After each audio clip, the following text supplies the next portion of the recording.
In this video, we are going to discuss cyber warfare and cybersecurity concerns, specifically related to concerns that stem from software problems. We will start with a discussion as to what cyber warfare is, for it is an ambiguous term in the security world with many different definitions provided amongst professionals. Next, we will discuss how and why there have been decreases in cyber safety over time. The IoT, or Internet of Things, is one huge concern for the safety of the cyber world. Infrastructure-specific items such as software-specific problems, unpatched operating systems, and a lack of network security affect cyber safety.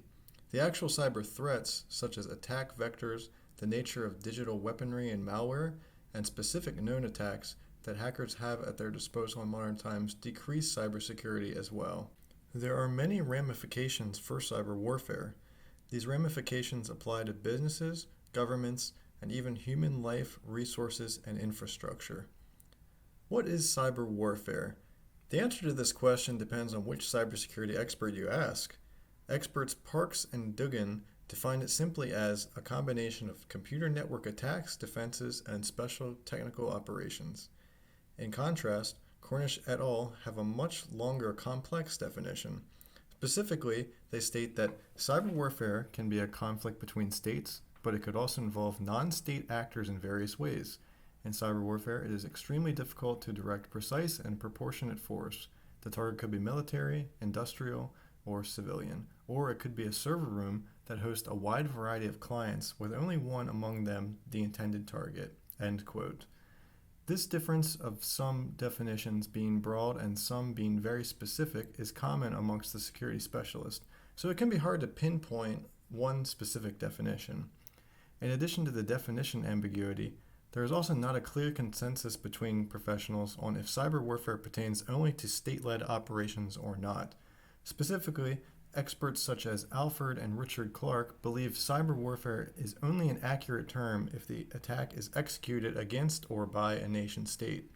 Others, such as Parks and Dugan, disagree and believe that there can be non-state actors involved within cyber attacks, and that civilian and industrial items can be the target of cyber warfare as well. One summary for cyber warfare that I would conclude upon is that cyber warfare is the use of modern technology capabilities to negatively impact an individual, organization, or government, with a specific concentration that cyber warfare can also be a means for war between nations. The first and possibly most expansive reason for a decrease in security in the cyber world is the Internet of Things. Common household objects, including modern refrigerators, can now be programmed to be able to communicate over a network. A legitimate user that can now check the stock of the refrigerator also allows for hundreds of potential attackers to be able to probe the device to try to find an entry point into the network. Control systems within industries can now be accessed remotely rather than requiring an operator to be stationed at the control system in person. This traffic now must traverse the internet, which means it is much more likely to be compromised by an attacker. The Internet of Things simply exponentially increases the attack surface for networks of individuals, businesses, and governments. There are certain infrastructure-specific items that cause a decrease in cybersecurity. Application teams often forget to build security directly into applications. One common mistake is forgetting to build input validation into programs, which leads to hackers being able to abuse the common and dangerous vulnerability known as buffer overflow to manipulate an application. In addition to this, unpatched operating systems lead to many security flaws. Organizations that do not keep their operating systems up to date where applications are hosted allow vulnerable web services to exist in the internet. In addition to traditional computers and servers, even unpatched smartphone operating systems can cause a huge problem. In fact, a majority of Android devices are running old versions of Android, according to John Zalonis, senior analyst at Forrester.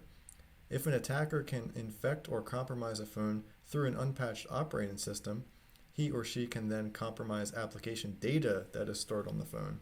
Finally, lack of network security within IT infrastructures affects cybersecurity. Too many organizations do not perform network segmentation, thereby creating a larger attack surface.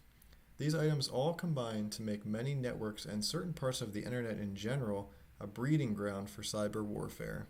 There are many cyber weapons and threats that attackers have at their disposal to carry out cyber warfare. These sophisticated attack vectors consist of tactics and concepts such as cryptojacking, cross-site scripting, and man-in-the-middle attacks. With cryptojacking, hackers ransom an organization's resources or systems to mine for cryptocurrency. This can often go undetected as the mining happens behind the scenes without modifying existing data in the system.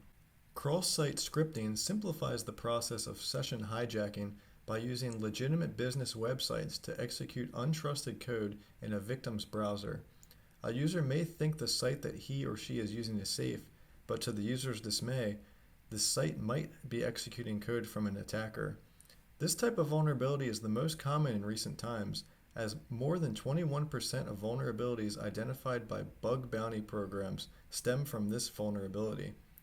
With a man-in-the-middle attack, an attacker can spoof as both the server and the client at the same time, interjecting and monitoring traffic all while appearing legitimate.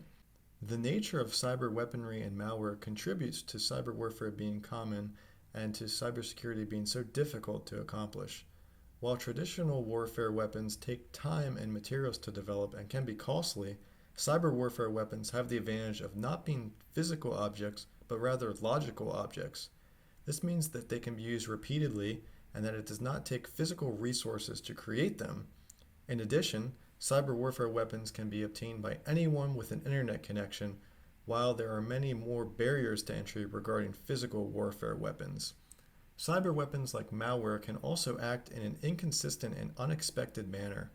Organizations will each have their own unique infrastructure, including firewalls, antivirus solutions, and hardware and software manufacturers. Malware can affect different systems in various ways.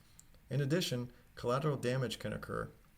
Cyber warfare carried out against one target can easily end up spreading to other systems and affect them as well as the initial intended target. There are also specific critical attacks that have happened in the past which exhibit how serious certain cyber weapons can be. Two infamous attacks were Stuxnet and the Estonian DDoS attacks. Stuxnet was able to physically compromise a significant number of nuclear generators in Iran, while the Estonian DDoS attacks effectively shut down life for a short period of time in Estonia. This was due to the fact that people had no information, could not take money from banks, and could not perform other daily activities since sites such as governments, banks, universities, and newspapers were all brought to a halt. There are several ramifications of cyber warfare. In the aspect of business, monetary and data-related losses occur often due to cyber warfare. In fact, the largest portion of economic and industrial information lost by U.S. corporations is due to computer intrusions, telecommunications targeting and intercept, and private sector encryption weaknesses. Cyber warfare therefore can impact businesses significantly. In regard to governments, common procedures of societies can be directly affected by cyber warfare. This was seen in the 2016 United States election. The Department of Homeland Security released information in 2017 which stated that, quote, 21 states had been targeted by Russian efforts to hack their election systems, end quote, during the 2016 election. Attacks were unfortunately successful in 7 states, where hackers were able to modify and purge voter registration data. This is a direct attack on American democracy and just one example where cyber warfare can affect democratic procedures. This also affects people at the individual level. Individuals are also commonly exploited by cyber warfare in general. Semantic performed a study and found that a whopping 14 adults are compromised by a cyber attack every single second, resulting in over 1 million attacks each day on individuals. Human life, resources, and infrastructure can also be compromised by cyber warfare.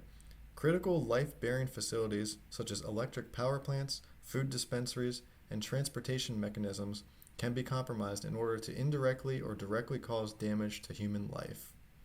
To conclude, cyber warfare is a very ambiguous term among security experts. Some believe that cyber attacks are not considered cyber warfare unless the attacks are state-led or attack a state entity. In any case, cyber warfare is a complex term and needs to be taken seriously by entities. There are specific cybersecurity concerns, such as the Internet of Things, infrastructure-specific problems, and cyber threats themselves. Ramifications of cyber warfare affect individuals, businesses, governments, resources, and infrastructure. Entities must be aware of cyber warfare threats in the modern world and take appropriate steps to protect their assets and data.